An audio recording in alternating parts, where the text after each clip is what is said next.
Bueno, los que han leído este libro del progreso del peregrino recordarán esa parte en la narrativa donde Cristiano llega a un collado llamado dificultad. Es la misma parte donde Cristiano llega a un cobertizo o un pabellón, una cochera, donde se queda dormido y donde pierde su libro. No sé si algunos de ustedes recordarán esa parte. Pero bueno, hermanos, esa es la parte en la historia que nos corresponde en esta noche. Así que antes que nada vamos a orar, vamos a pedir al Señor que nos dé de su gracia, que nos ayude en esta tarde. Oremos. Bendito Padre, Dios, Padre Todopoderoso, Señor, estamos agradecidos una vez más, Padre, por tan gran don que tú nos has dado en Cristo Jesús, por esa hermosa gracia que nos acompaña, Señor, en cualquier etapa de nuestra vida. Gracias, Padre, porque tú no nos has dejado solos. El Consolador, el Espíritu Santo, está con nosotros, Señor. Y también, Padre, estamos reunidos como iglesia, como congregación de santos en esta noche, para orar, Señor, dándote gracias por lo bueno, por lo malo, por todo, Señor, lo que tú nos has dado, pero también, Señor, para pedir por esas necesidades, por esos bebés, Señor, que están en necesidad, por hermanos también que están pasando dificultades de salud. Oramos por la edificación, la santidad de nuestra iglesia, Señor, y te pedimos que sea tu voluntad que podamos orar conforme a tu palabra. Te pedimos todo esto en el nombre de Cristo Jesús. Amén. La vez pasada, hermanos, estuvimos considerando a dos personajes, no sé si recuerdan, llamados formalista e hipocresía. Vimos cómo estos intentaron brincar la cerca para llegar a la ciudad celestial. Vimos cómo ellos buscaron atajos para poder entrar al camino y cómo esos atajos más bien los estaban alejando de la puerta, que es Cristo. Lo hemos dicho anteriormente, hermanos, y lo repito una vez más. Cristo representa tanto el camino como la puerta, como el portero que nos deja entrar. Vimos a formalista confiando demasiado en su religiosidad, mientras que hipocresía le importaba mucho su piedad. Ambos no estaban conscientes de su pecado, confiaban en su autojusticia y sus corazones estaban lejos de Cristo. Ahora, después de este encuentro con estos dos personajes, vemos a nuestro peregrino cristiano llegando a un collado llamado dificultad. Así que vamos a continuar en la narrativa, vamos a ver dónde acabaron estos impostores, ¿verdad? Pero también vamos a ver el significado que representa el collado dificultad. Así que leo para ustedes. Los vi después a los tres siguiendo su camino. Cristiano iba delante de ellos hablando consigo mismo, unas veces triste, consolado y alegres otras, y muchas leyendo el rollo que le proporcionaba aliento. De esta manera llegaron al pie de un collado llamado Dificultad, en el que había una fuente, y además del camino que venía desde la puerta, había otros dos caminos, uno hacia la izquierda y el otro hacia la derecha, llamados el primero peligro y el segundo destrucción. El camino angosto subía derecho por el collado Dificultad. Cristiano se acercó a la fuente, bebió y se refrigeró. Emprendió después collado arriba por el camino angosto cantando: llegar quiero a la cima del collado, aunque tenga que subir dificultad. El camino de vida aquí trazado seguiré sin temor ni desmayar. Arriba pues, valor corazón mío, la senda dura y áspera es mejor que la llana que lleva al extravío, a la muerte y eterna perdición. Los otros dos caminantes llegaron también al pie del collado, pero cuando vieron su elevación y que era muy pendiente y que había otros dos caminos mucho más fáciles que probablemente llevarían al mismo lugar que el que había tomado Cristiano para ir a la otra parte del collado, se resolvieron a ir por uno de ellos. El primero tomó el camino peligro y fue a parar a un gran bosque. El otro tomó el de destrucción, que lo condujo a un ancho campo lleno de obscuras montañas, donde tropezó y cayó para nunca más levantarse. Volví mis ojos a Cristiano para presenciar su subida a la cumbre. Cuánto trabajo y cuánta fatiga. No podía correr y algunas veces ni andar. Trepaba nada más ayudándose con sus manos. Afortunadamente, a la mitad de la subida había un grande cobertizo, puesto ahí por el Señor del camino para descanso y refrigerio de los fatigados viajeros. Entró en él cristiano y se sentó a descansar. Sacó su rollo para consolarse con su lectura, y lo mismo hizo mirando el vestido que se le había regalado al pie del collado. Mas mientras así descansaba, le sobrevino un sueño, el cual no despertó casi hasta la noche, y durante el cual el rollo cayó de sus manos. Mientras dormía, se le acercó uno que le dijo: perezoso, ve a la hormiga y considera sus caminos y aprende sabiduría. A esta advertencia despertó y levantándose emprendió de nuevo su camino con toda prisa hasta vencer la cumbre. ¿Qué estamos viendo aquí en esta parte de la narrativa? Bueno, hay varios puntos importantes, hermanos, para considerar. No los vamos a ver todos, pero me gustaría primeramente ver lo que pasó con esos dos impostores. Estamos viendo que en el transcurso del viaje empezaron a surgir dificultades. Iban los tres hombres, cristiano, hipocresía y formalista, pero formalista e hipocresía demostraron que en realidad no eran más que impostores en el camino. Acabamos de leer en la narrativa, hermanos, que se encontraron con tres caminos: uno que va a la derecha, uno que va a la izquierda y otro que sube directamente por el camino angosto. El camino de la izquierda se llamaba peligro y leemos que formalista lo tomó. El otro a la derecha se llamaba destrucción e hipocresía lo tomó. En otras palabras, hermanos, ambos hombres tomaron los caminos más fáciles. ¿Pero por qué lo hicieron? Bueno, porque los caminos más fáciles, hermanos, son los caminos de la autocomplacencia, del autoengaño y del antinomianismo. Esta es la creencia de que independientemente de cómo se viva, se puede seguir creyendo en Cristo. Desafortunadamente hoy en día, hermanos, hay mucha gente así que buscan un cristianismo fácil, un camino cómodo, un camino fácil. Más bien, estas personas así están caminando en un camino muy ancho, un camino que conduce a la destrucción.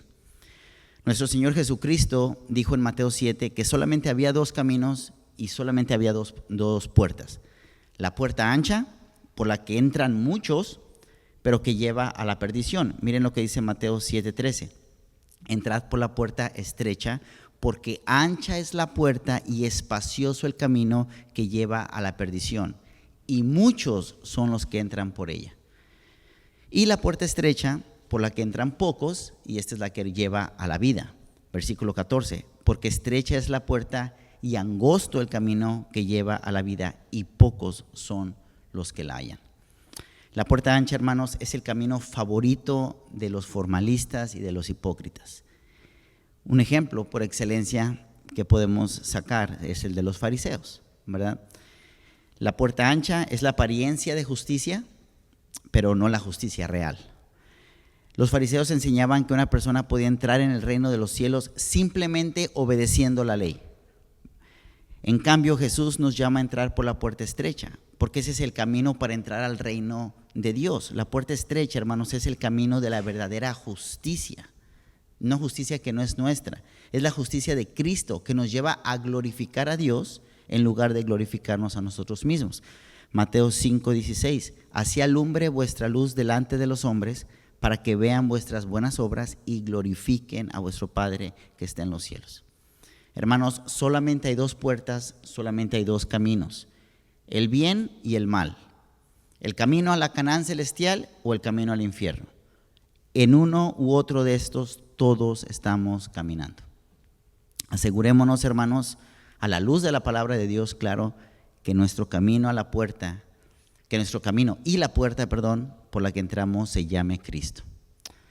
Entonces, formalista e hipocresía estaban dispuestos a ir por el camino, claro, presumiendo piedad, ¿verdad? Siempre y cuando el camino no presentara dificultades. Esto me recuerda a Flexible, no sé si se acuerdan, cuando abandonó su peregrinación, cuando estaba en el pantano del desaliento. Nada más vio una dificultad y se alejó. Muchas veces, hermanos, podemos identificar a las personas cuando se encuentran en dificultad. Casi siempre se puede ver quién es esa persona en momentos de dificultad. Bueno, podemos sacar de aquí una exhortación para nosotros, y la exhortación es la siguiente: la importancia, hermanos, de evitar a hombres como estos, hombres como formalista e hipócrita. ¿Por qué? Porque si Cristiano hubiera continuado con ellos, fácilmente podrían haberlo influenciado a irse por uno de los otros caminos. Miren la advertencia que encontramos en Proverbios 1:10. Hijo mío, si los pecadores te quisieren engañar, no consientas.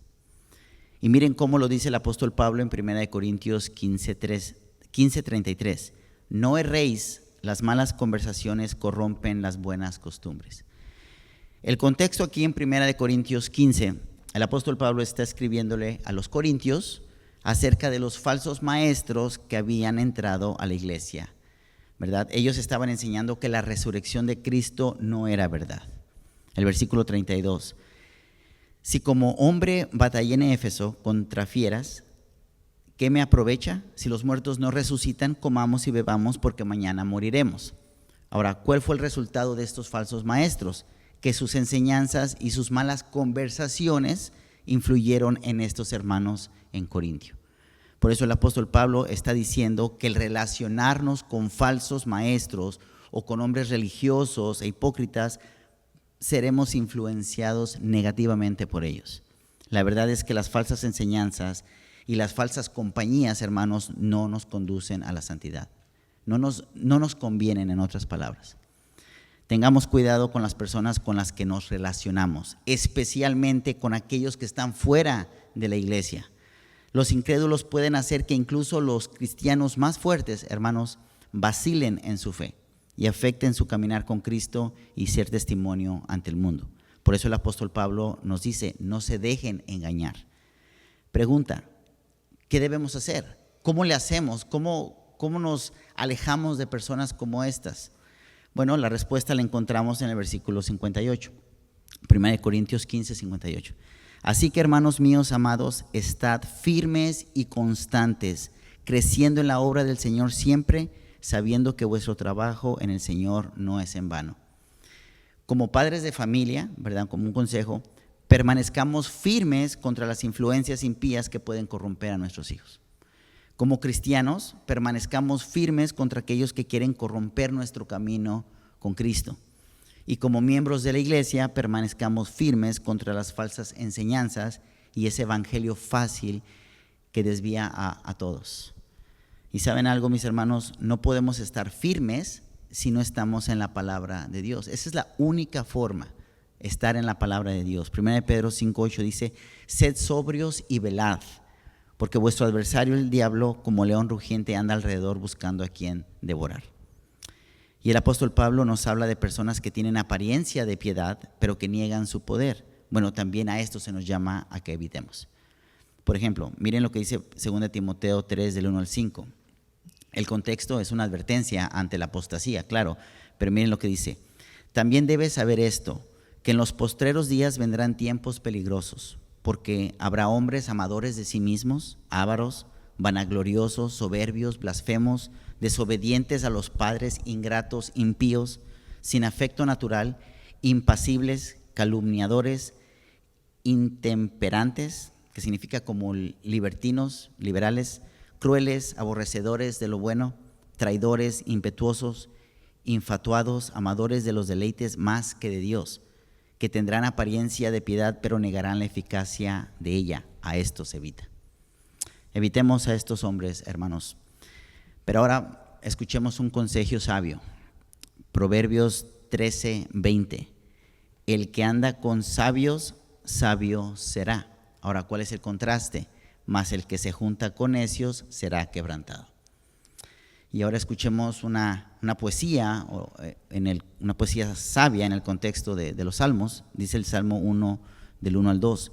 Bienaventurado es el varón que no anduvo en consejo de malos, ni estuvo en camino de pecadores, ni en silla de escarnecedores se ha sentado, sino que en la ley de Jehová está su delicia, y en su ley medita de día y de noche.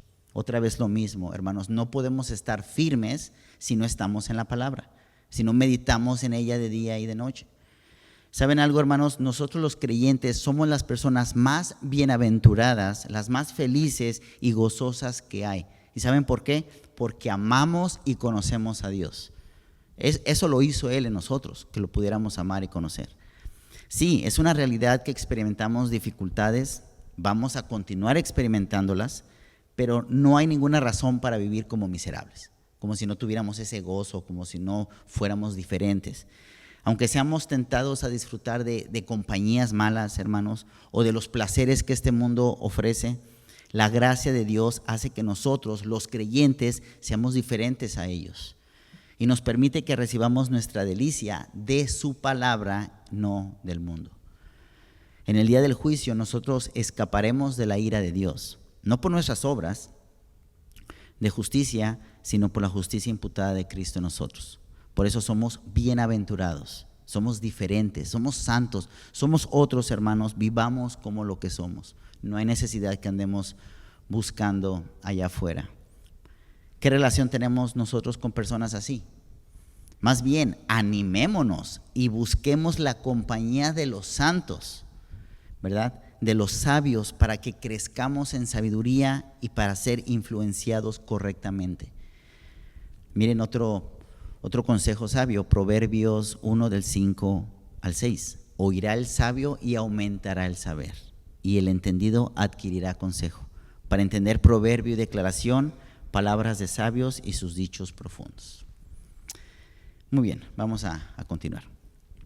Leemos después en la narrativa que al pie del collado Dificultad había una fuente de agua. Bueno, ¿qué representa esta fuente de agua? John Bunyan en esta parte, hermanos, está reflejando una verdad que encontramos en el libro de Isaías. Es la imagen del profeta Isaías que él habla de un manantial. Lo hace cuando describe el cuidado que Dios tiene por su pueblo en medio de la aflicción. Miren lo que dice Isaías 49 del 10 al 11. No tendrán hambre ni sed, ni el calor ni el sol los afligirá, porque el que tiene de ellos misericordia los guiará y los conducirá a manantiales de aguas. Y convertiré en camino todos mis montes y mis calzadas serán levantadas. Ahora, el contexto de este capítulo es de un Israel cautivo. Es donde Dios consuela a su pueblo y les promete redención. Este capítulo también habla del siervo del Señor, ¿verdad? Que sabemos que es Cristo, nuestro Redentor y Salvador. Pero lo que estamos viendo en estos versículos, hermanos, bueno, el contexto, es Dios prometiéndole a su pueblo, al pueblo de Israel, que cuando ellos sean llamados a escalar por esas montañas de dificultad, de aflicción, Él los va a guiar a manantiales de agua. ¿Y cuáles son los manantiales de agua? Bueno, es la gracia de Dios, es su gracia, hermanos.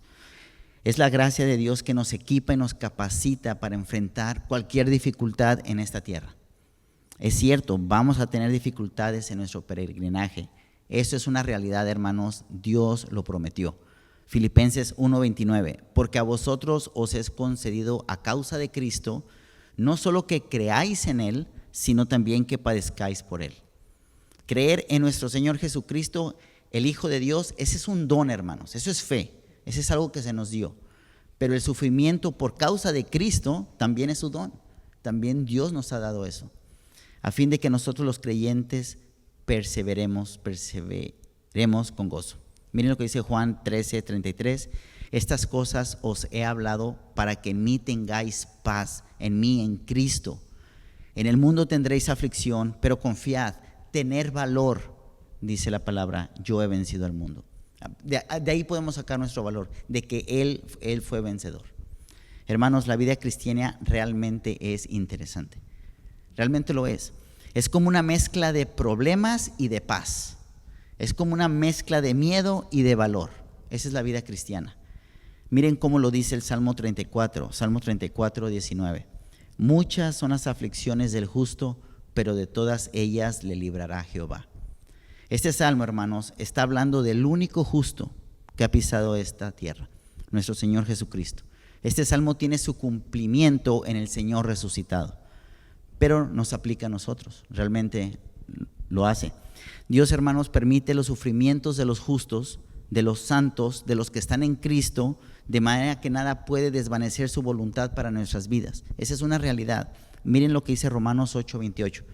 Y sabemos que los que aman a Dios, ya sabemos quiénes aman a Dios, ¿verdad? Todas las cosas le ayudan a bien. Esto es, a los que conforme a su propósito son llamados. Más adelante, en el versículo 35 al 39, dice: ¿quién nos separará del amor de Cristo?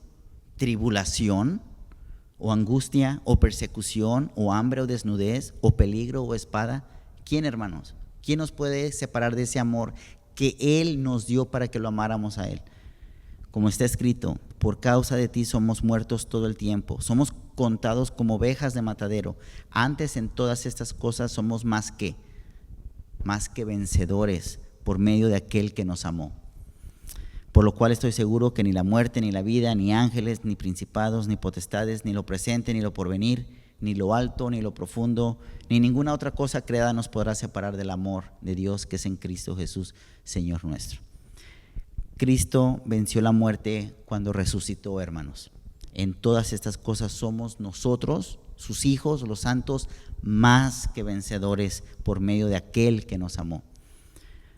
Ahora veamos ese texto otra vez, ahora con un poquito más de conocimiento. Muchas son las aflicciones del justo, pero de todas ellas le librará Jehová. Y si vamos al versículo 17, un poquito más atrás: clamarán los justos y Jehová oye y los librará de todas sus angustias.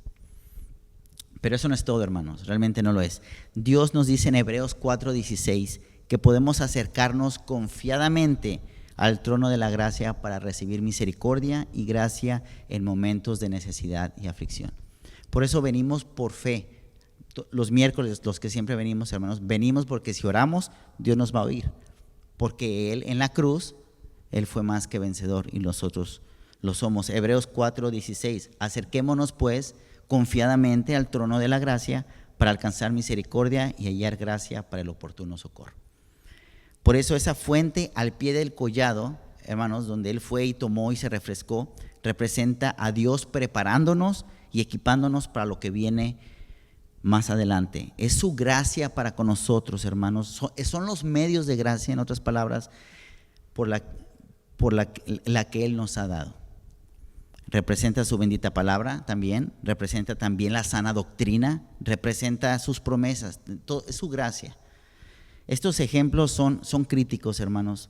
Estos elementos son críticos para cada uno de nosotros que estamos enfrentando o vamos a enfrentar pruebas o dificultades. Ahora, imagínense, si enfrentamos las pruebas sin conocimiento, sin conocer doctrina, sin ni siquiera saber las promesas de Dios, sin conocer y abrazar esas promesas que vemos reveladas aquí, que están en su palabra, sin entender cómo Dios obra por medio de la verdad, vamos a estar perdidos en el collado de dificultad. No vamos a entender y vamos a empezar a preguntarle: Dios, ¿por qué? ¿Por qué yo? ¿Por qué? Porque no lo conocemos. Por eso es necesario entender por medio de la palabra de Dios qué es lo que Dios hace por medio de las pruebas. Eso es lo que estamos diciendo. Hasta las pruebas, hermanos, hay que enfrentarlas con conocimiento. La importancia de que la palabra de Cristo more en abundancia en nosotros, porque es la palabra quien nos prepara, quien nos equipa, y la que por medio de la doctrina nos ayuda a enfrentar las aflicciones con conocimiento. Bueno, ya les di la solución, que la palabra de Cristo more en abundancia en nosotros. Esto significa, hermanos, empaparnos, saturarnos, llenarnos de la palabra de Dios. Nosotros en esta iglesia local somos una congregación compuesta de santos que tenemos paz para con Dios gracias a Cristo, claro. Pero jamás seríamos felices o tendríamos gozo si la palabra no estuviera disponible en abundancia en esta iglesia. La palabra de Dios es el manantial de agua que nos refresca y nos nutre. El apóstol Pablo lo describe de esta forma, Efesios 5:18, un texto que nuestro pastor Ricardo ya predicó y ya tenemos ese conocimiento. Dice: no os embriaguéis con vino, en lo cual hay disolución, antes bien sed llenos del Espíritu. Una iglesia que descuida la palabra de Dios, hermanos, o un santo que descuida la palabra de Dios está en peligro. Nunca va a tener gozo en la aflicción, más bien no está en paz para con Dios. Vamos a continuar. Ya refrescado por esa gracia, por esa verdad, procede nuestro peregrino a ascender el collado dificultad. Hermanos, cuando nos enfrentamos con pruebas, aflicciones, dificultades, tribulaciones, recordemos que vienen de la mano de Dios. Muchas veces son consecuencias de nuestros pecados, claro que sí, pero Dios las permite para nuestro bien. En vez de evitarlas es cuando deberíamos de confiar en Dios. Entonces, ¿qué representa el collado dificultad? Bueno, ya lo leímos, representa lo que dice Juan 16:33. Nuestro Señor Jesucristo nos garantiza que en este mundo tendremos aflicción. Estas cosas os he hablado para que en mí tengáis paz. En el mundo tendréis aflicción, pero confiad, yo he vencido el mundo. El evangelio de la prosperidad, ellos lo ven diferente. Ellos dicen que el creyente tiene que vivir sin problemas, cero problemas. Esa es la meta. Y que si estás teniendo problemas o dificultades o aflicciones es porque te desviaste del camino. Así es como ellos lo ponen. No, mis hermanos, si usamos el ejemplo de Cristiano, lo hemos estado viendo, ¿verdad? A la luz de la palabra de Dios, él no se desvió del camino y aún así Dios permitió esa gran prueba para él, ese collado de dificultad en su vida. Son pruebas que tendremos que pasar con fe y con perseverancia. El evangelio de la prosperidad promete felicidad. Ellos prometen que no tendremos aflicción. Mentira, una gran mentira. Tanto en el Antiguo Testamento como en el Nuevo Testamento, hermanos, la palabra nos dice que en nuestro peregrinaje va a haber dolor, va a haber aflicción, pero también leemos que nuestro trabajo es perseverar, esperar, creer, confiar en Dios, porque estamos en su mano.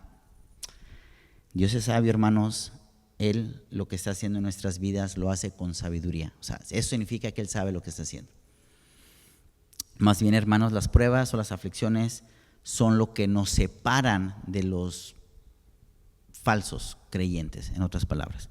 Por ejemplo, simpleza, pereza y presunción. No sé si se recuerdan ellos. Ellos nunca llegaron al collado de dificultad. Ellos no llegaron a ver ni siquiera los problemas de la vida. Ellos se perdieron antes y se quedaron encadenados en sus pecados, ¿verdad? Bueno, formalista, hipocresía, ellos sí llegaron al pie del collado, pero vieron la dificultad e inmediatamente buscaron rodearla por su propio mal y destrucción. Hay muchos supuestos creyentes en este mundo, hermanos, que resultan ser solo creyentes hasta que se enfrentan con el collado de dificultad. Ahora, el Señor habla de estos hombres como personas que fueron sembradas en pedregales, que recibieron la palabra de Dios, pero que no tenían raíz. Miren lo que dice Mateo 13, del 20 al 21. Y el que fue sembrado en pedregales, este es el que oye la palabra y al momento la recibe con gozo, pero no tiene raíz en sí, sino que es de corta duración, pues al venir la aflicción o la persecución por causa de la palabra, luego tropieza. Hermanos, los creyentes verdaderos, en su peregrinaje vamos a pasar por el collado dificultad. Los falsos no. Ellos no están dispuestos a escalar esos collados que Dios en su sabiduría y soberanía pone en nuestro camino. Tan pronto llegan las dificultades, abandonan el camino para después buscar lo fácil. Cristo dijo en Lucas 9:23, si alguno quiere venir en pos de mí, niéguese a sí mismo, tome su cruz cada día y sígame. Seguir a Cristo requiere confiar en Él.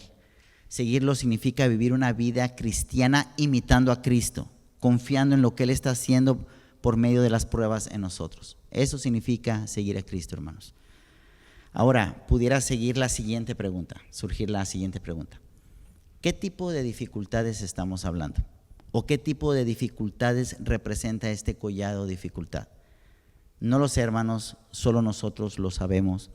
Puede ser la muerte de alguien, puede ser la enfermedad, puede ser problemas de dinero con nuestra pareja, con la familia, e incluso puede ser persecución por el nombre de Cristo. Nosotros conocemos nuestras pruebas y dificultades. Pero el punto, hermanos, no es entrar a todas las posibles dificultades que estamos o vamos a enfrentar, sino cómo las enfrentamos. Eso es lo que estamos viendo.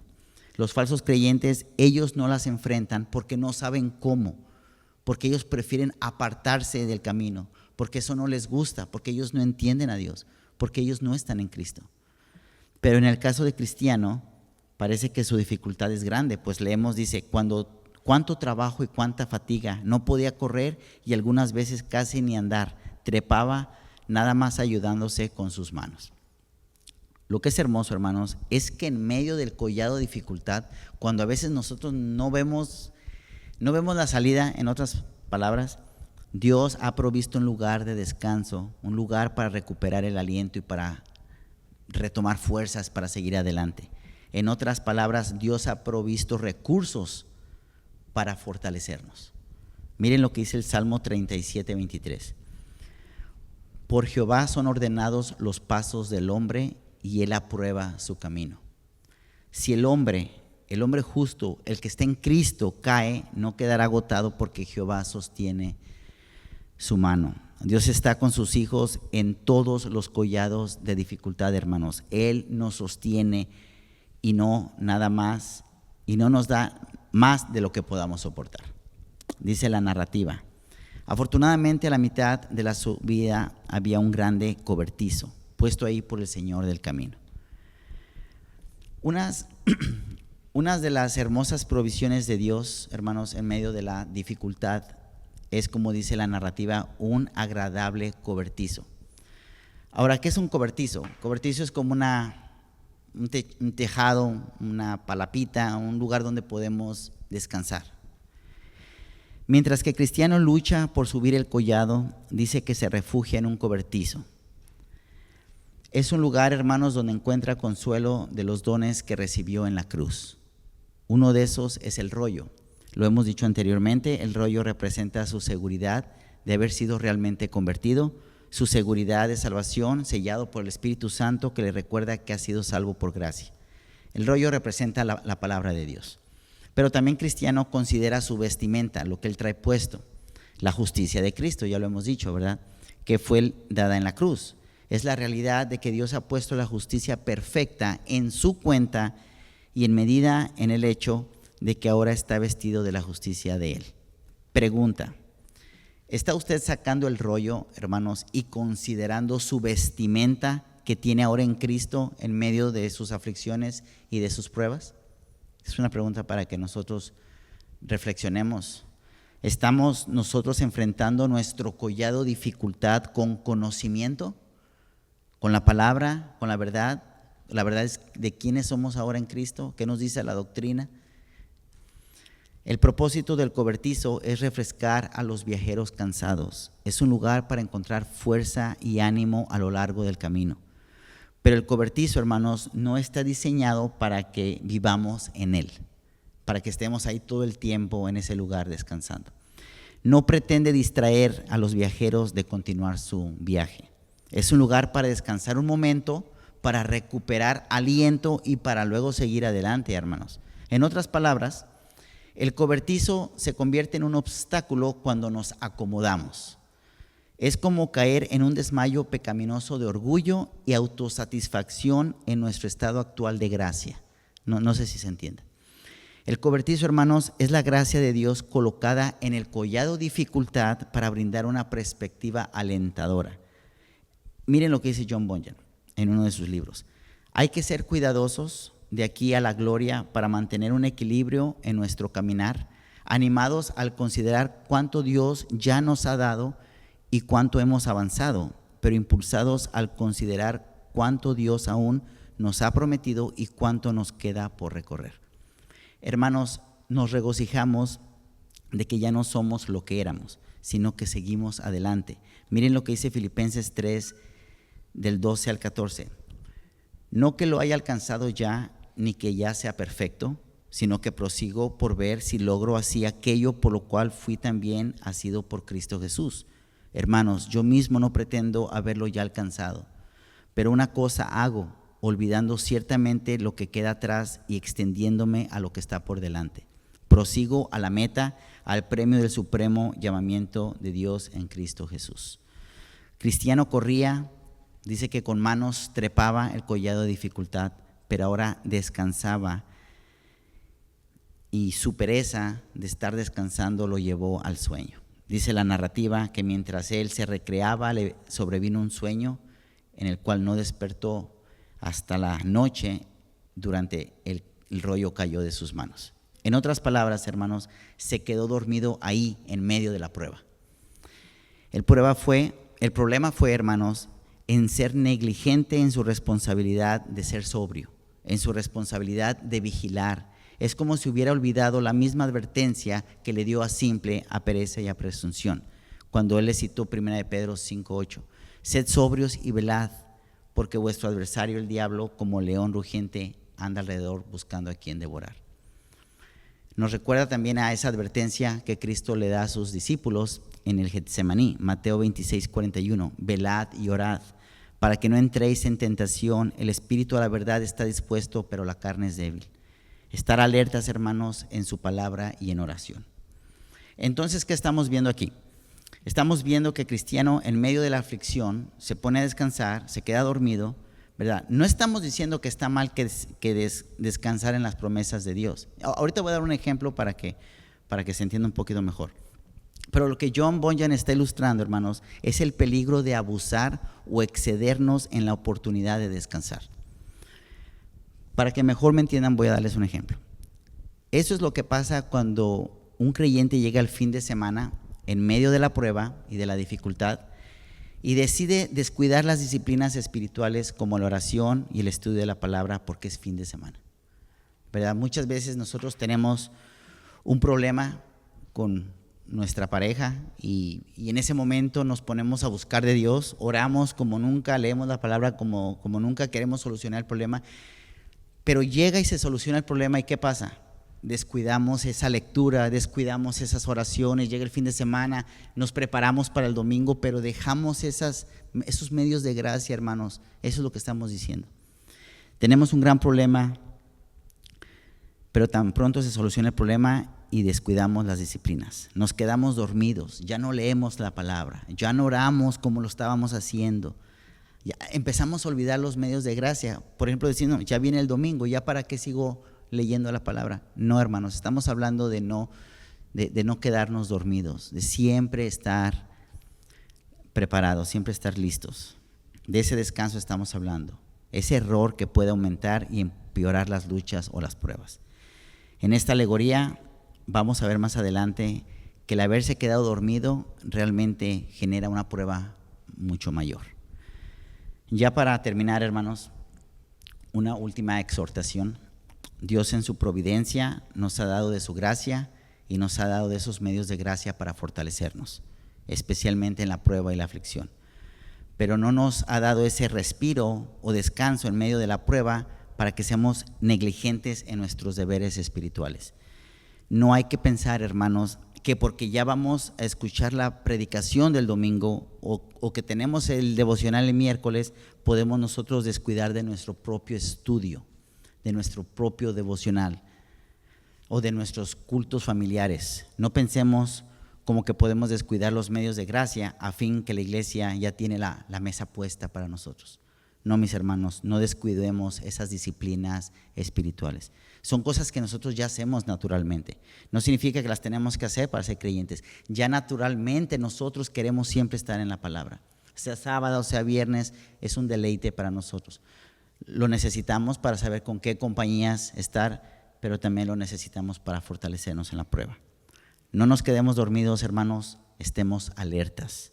Y claro, aprovechemos lo que Dios nos ha dado por medio de nuestros pastores, con todo el corazón, con todo el empeño, pero que ese no sea el motivo para descuidar los medios de gracia. Desafortunadamente, muchos en esta iglesia se quedan con qué gran mensaje escuchamos el domingo, pero luego ni se acuerdan del mensaje. No descuidemos de esos medios de gracia que el Señor nos ha dado. Más bien, hermanos, meditemos en el domingo, escuchémoslo 2, 3 veces más, estemos alertas, no nos durmamos. 1 Corintios 10:12 nos dice, así que el que piense estar firme, mire que no caiga. En la iglesia de Corintio algunos estaban inflados del orgullo. Todos los cristianos, especialmente aquellos que creen que son fuertes, no deberían de confiar en sí mismos. La confianza en nosotros mismos, hermanos, termina en una gran caída. Y nuevamente Mateo 26:41, velad y orad, para que no entréis en tentación. El espíritu a la verdad está dispuesto, pero la carne es débil. Que las bendiciones, los descansos y los privilegios espirituales que tenemos no se vuelvan excusa para la negligencia. No podemos confiar en cómo nos sentimos porque la carne es débil. La vida cristiana es una vida disciplinada, hermanos. Es un esfuerzo constante de no dar oportunidad al enemigo. Eso es lo que estamos diciendo, de no darle ninguna oportunidad para que nos ataque, para que esos problemas que vamos a pasar, hermanos, los pasemos con conocimiento y con paz. Romanos 13:14 dice, sino vestidos del Señor Jesucristo y no proveáis para los deseos de la carne. No demos ningún hueco en nuestra vida, no dejemos ningún espacio en nuestro día a día para la carne, para la tentación y para los ataques del enemigo. ¿Y cómo lo hacemos? El texto nos lo dice, vestidos del Señor Jesucristo y no proveáis para los deseos de la carne. Dos oraciones, hermanos, que recogen lo que acabamos de ver. Dice así, Señor, oramos por quienes ahora ascienden la empinada cuesta de la dificultad.